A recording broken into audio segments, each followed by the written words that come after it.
Note کر لیجئے، یہ کتابیں اگر آپ پڑھنا چاہیں تو کتاب الملاحم میں پڑھیے۔ بدترین عذاب عربوں پر آیا کھڑا ہے، سروں پر تنا ہوا ہے، بدترین ایسی جنگ ہونی ہے الملحمۃ العظمیٰ، جس کو کہ میں بھی آپ کو گواہی پیش کر دوں گا، جسے کہا گیا ہے لاسٹ کروسیڈ۔ بش نے بھی کروسیڈ کا لفظ بول دیا تھا، پھر واپس لیا اس نے۔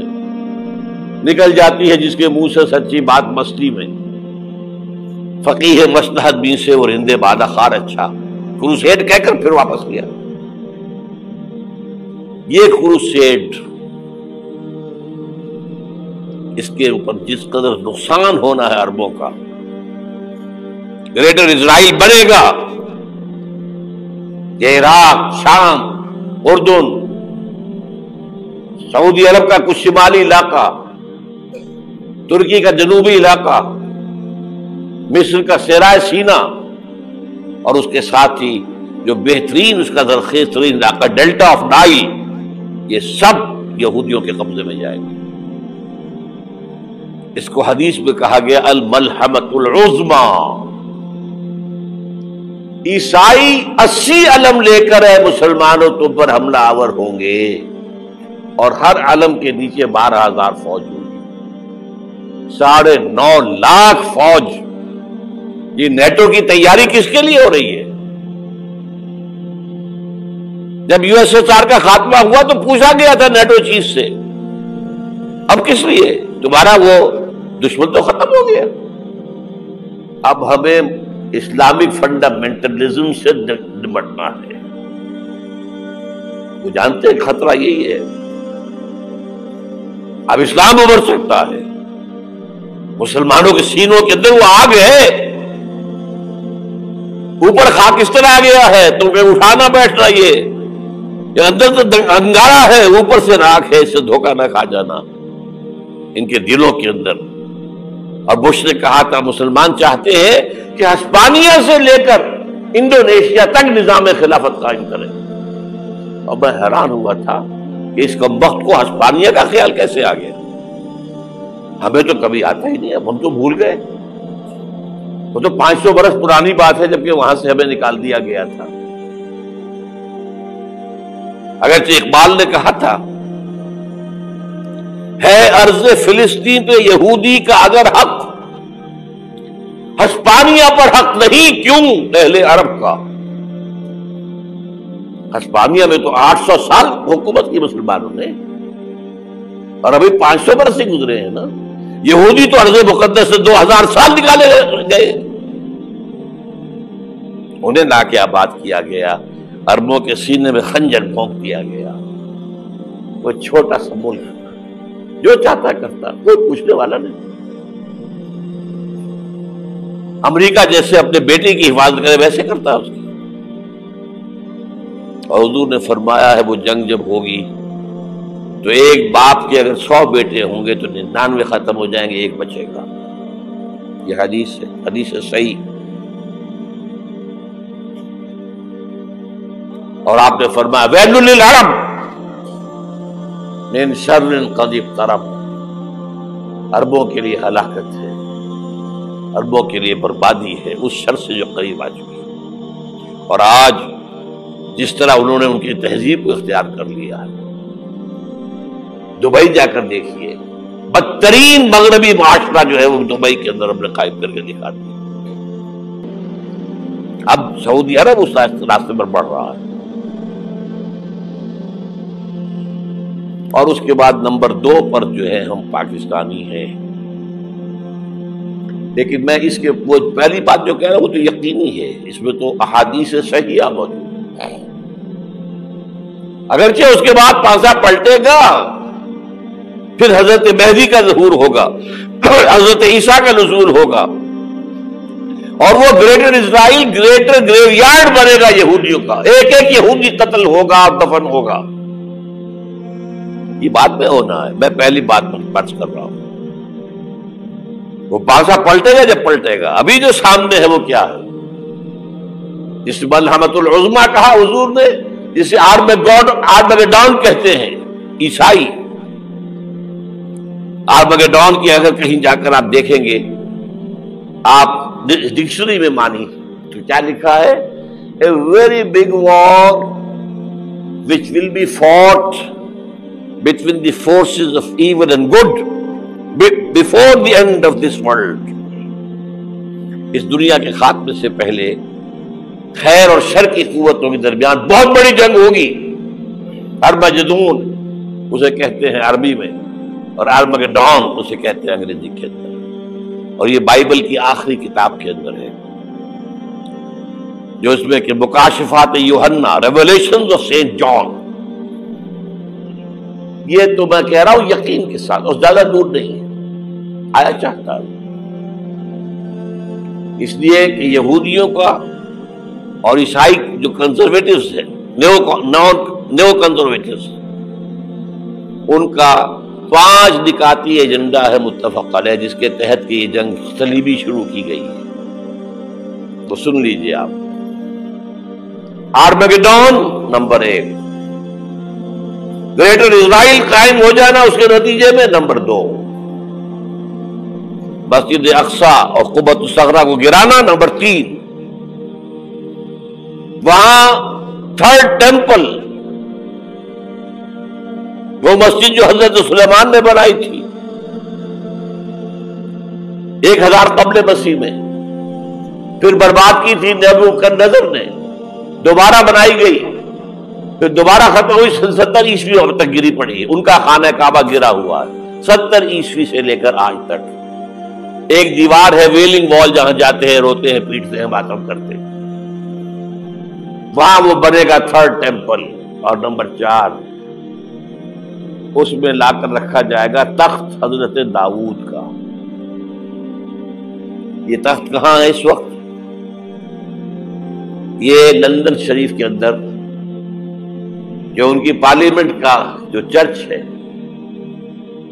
ویسٹ منسٹر ایبے، اس میں رکھا ہوا ہے.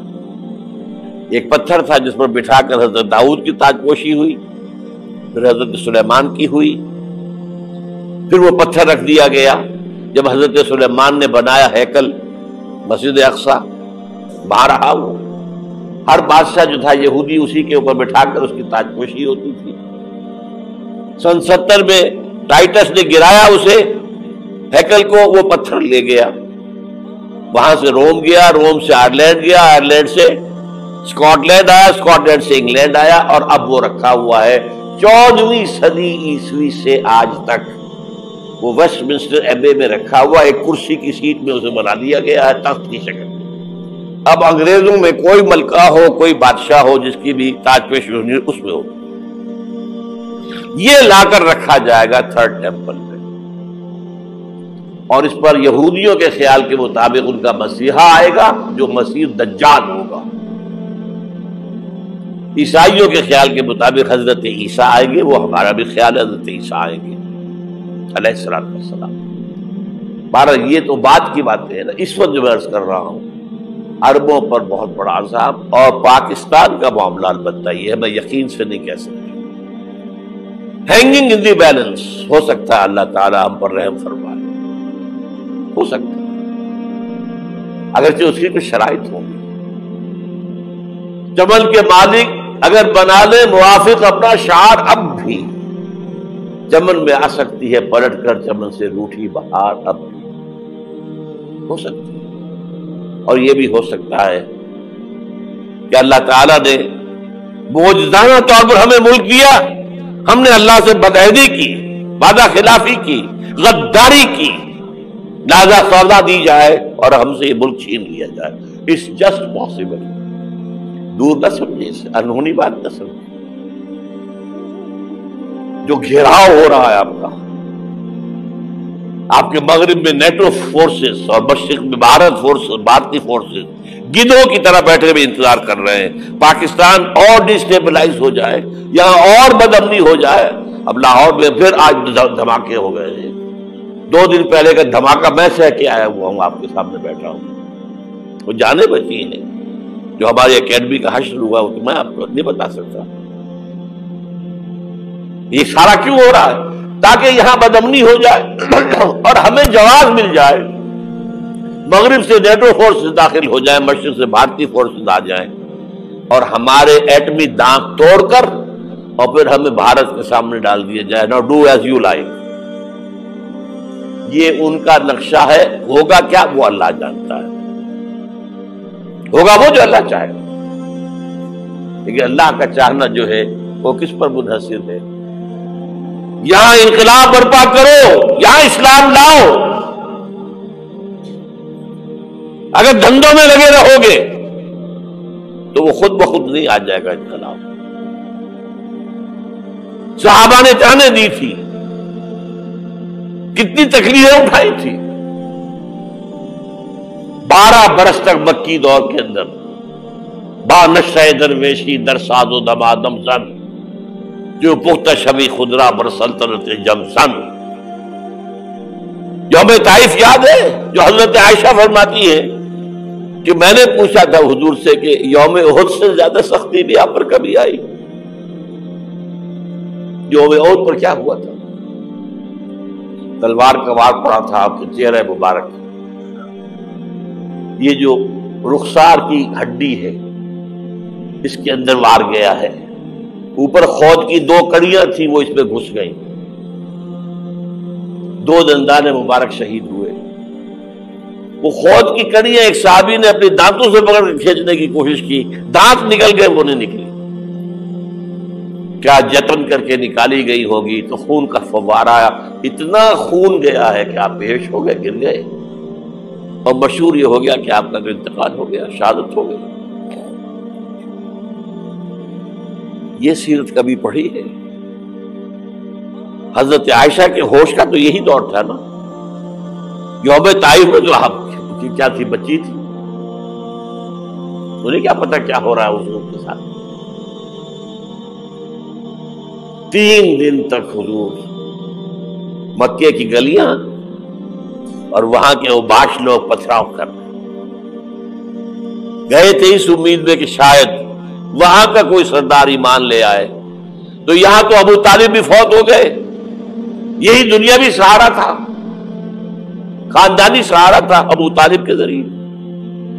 اور گھر میں ایک دلجوئی کرنے والی رفیقہ حیات تھی، وہ بھی، ان کا بھی انتقال ہو گیا. آپ نے کہا یہ عام الحزن ہے. اب تو سب کو طے ہو گیا قریش کو کہ اب جیسے قتل کر دو. اسی لیے آپ گئے طائف، شاید وہاں کا کوئی بڑا سردار مانے، ایمان لے آئے مجھ پر، تو میں اپنا مرکز ادھر شفٹ کر دوں. تینوں سے ملے ہیں، تینوں نے وہ جواب دیے، نکل جاؤ یہاں سے، میں تمہارے ساتھ بات بھی کرنے کو تیار نہیں. اچھا تمہارے سوا کوئی نہیں ملا تھا اللہ کو نبی بنا کر بھیجنے کے لیے؟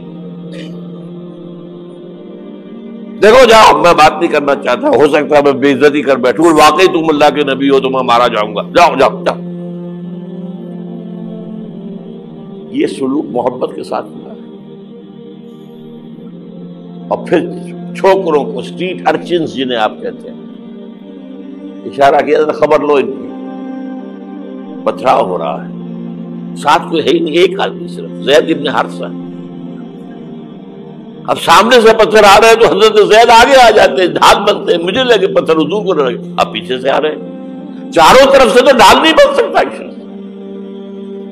جسم لہو لہاب، خون جا کر جوتیوں میں جم گیا ہے، جوتی اتر نہیں دی. پھر وہاں سے واپسی پر جو دعا مانگی ہے،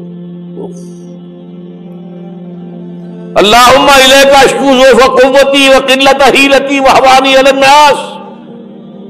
اللہ تیری جناب میں فریاد لے کر آیا ہوں اپنے قوت کی کمی کا، اپنے وسائل کی کمی کا، اور جو ذلت و خواری ہو رہی ہے لوگوں کے سامنے. الا ملتقننی، مجھے کس کے حوالے کر دیا ہے؟ الا بعیدی یتجہمنی، یہ میرے اوپر ہجوم کر کے آ جائے، حملہ کرے، اور عدو من لگتا امرے، یہ دشمن کے حوالے میرا معاملہ کیا، جو چاہے کرتے وہ. لیکن پھر ابدیت غالب آتی ہے. ان لم یکن علی غضبک فلا ابالی، اللہ اگر تو ناراض نہیں ہے تو مجھے کوئی پرواہ نہیں. سر تقدیم خم ہے جو مزاج یار میں آئے. مجھے اندیشہ یہ ہے کہ تو ناراض تو نہیں ہوگی. یہ تکلیفیں جھیلی ہے. سینکڑوں صحابہ نے جانوں کا نذرانہ پیش کیا ہے. احزاب کی جنگ میں فاقوں پر فاقے ہو رہے تھے اور ان فاقوں کی حالت میں خندق کھودنے کا حکم ملا ہے. لوگوں کی کمریں دوہری ہو رہی ہیں. پتھر باندھے ہیں اپنے پیٹوں سے اپنے چادروں کے ساتھ کس کر قبر دوہری نہ ہو جائے. اور جب صحابہ کدالیں چلا رہے ہیں تو کیا کہہ رہے ہیں؟ نحن الذین بایعوا محمدا علی الجہاد ما بقینا ابدا اللہم لا عیش الا عیش الاخرہ.